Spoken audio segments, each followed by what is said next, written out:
Hello and welcome to the Team Shock Builders Log. This week it's all about getting Soundwave back up and running. So both of these are the Soundwave robots. These were built during lockdown actually in 2020, and they had their first competition finally last year when they got to go to Labman Fightfest to compete in their full combat category. And judged by the fact that I've still got two vaguely robot looking chassis in front of me, they actually did quite well. And both of these saw quite a bit of action across the weekend, because basically the whole thing with these machines is everything is interchangeable. So I've got two shells. I had them configured slightly differently to each other. So Soundwave A was kind of there in its plain sort of standard configuration. I did run some little flappy wedgelets on the front.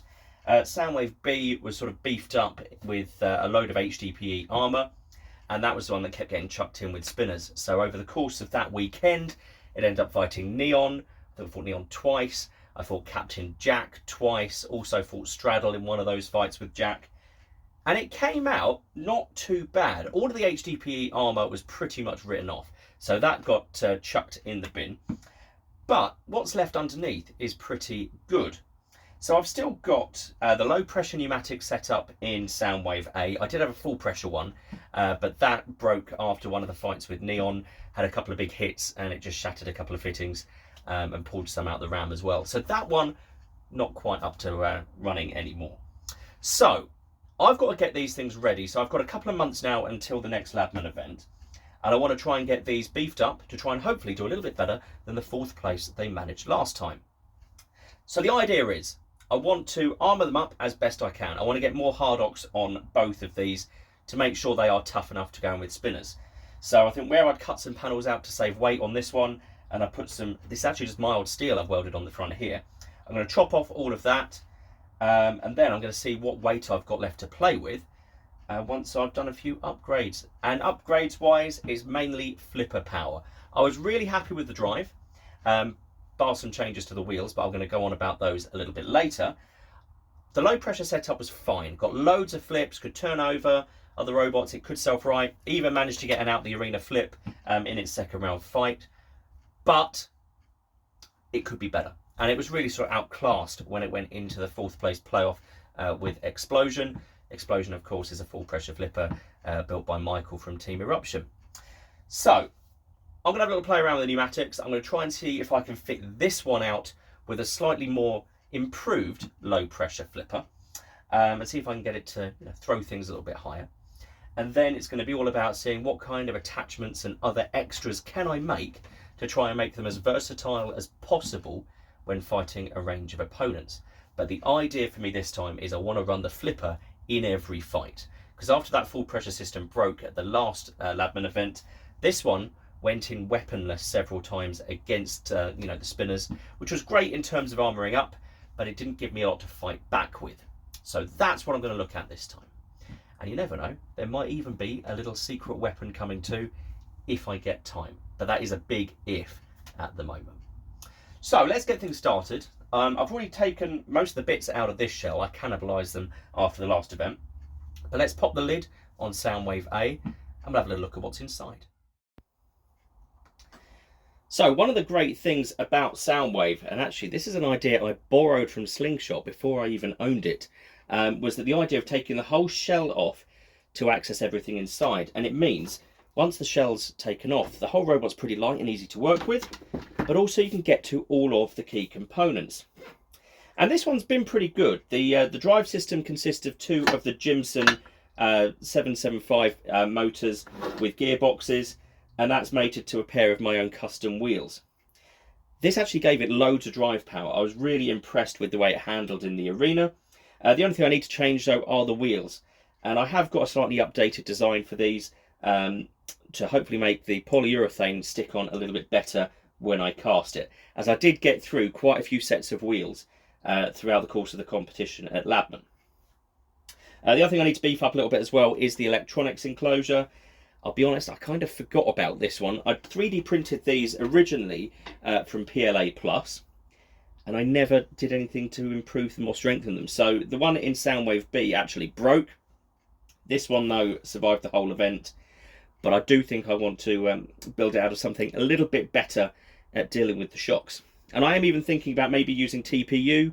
I've had some really good results with that so far. So yeah, we'll have a look, see if we can get that to work.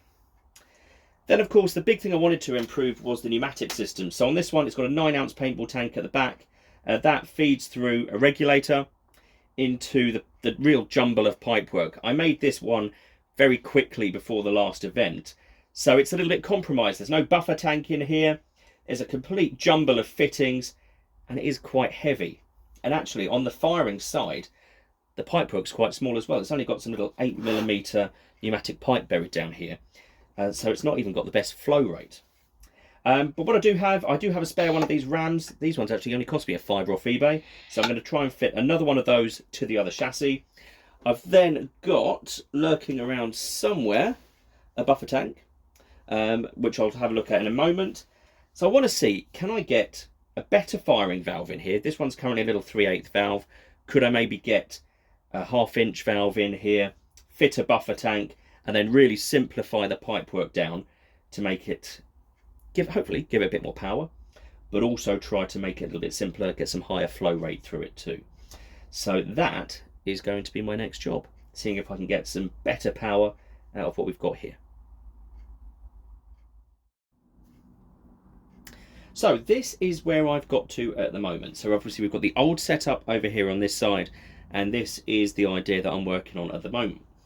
And really what it's doing is repurposing a lot of the full pressure setup. So I've got the buffer tank, the manifold, and the valve that came off of the full pressure one with one of these rams. Now on this one over here, because of the low pressure pipe work, and I wasn't too sure how reliable it would be, I only ever ran the regulator at about 8 bar, which meant that, you know, I wasn't getting a huge amount of power from it. So the plan is, on this one, I can crank the regulator right up, take it up to its max, which is about 16 bar. I'll know the setup here can already handle that because it does full pressure. The RAM I've tested to 16 bar as well. That's what it's rated to. So we should be absolutely fine. All I need to do is get some pipe work to run from the regulator into the inlet of the system. I'll have to fit a dump valve in here somewhere as well. But I think this might just work. So I think that's going to be the plan. I probably won't get this finished today. So this will be an ongoing project as I get both of these up and running. So in the meantime, let's take it from there. Now at this point, I want to reiterate that building pneumatic robots is incredibly dangerous. I've been building these for over 15 years, and even now they still scare the hell out of me when we power them up, because there's so much potential energy and potential for harm. The best way to avoid getting hurt by these is to make sure that you are testing them a good distance away from you, and also make sure that you are only using components to their rated pressure and no higher. Especially things like your rams and valves. If they are used at a higher pressure than they're rated for, things can go bad really, really quickly. So I'm going to get these up and running over the next week, and hopefully we can have a little side-by-side comparison of the pair of them in action together. And then I can see if I've actually done what I've set out to and improve the flipper power. So don't forget, to see this video next week, you need to be liking this one and subscribing to our channel, as new episodes of our Builder's Log will be going live every Saturday at 7 PM right here on our YouTube channel. Thank you for watching, and see you next week on the Team Shop Builder's Log.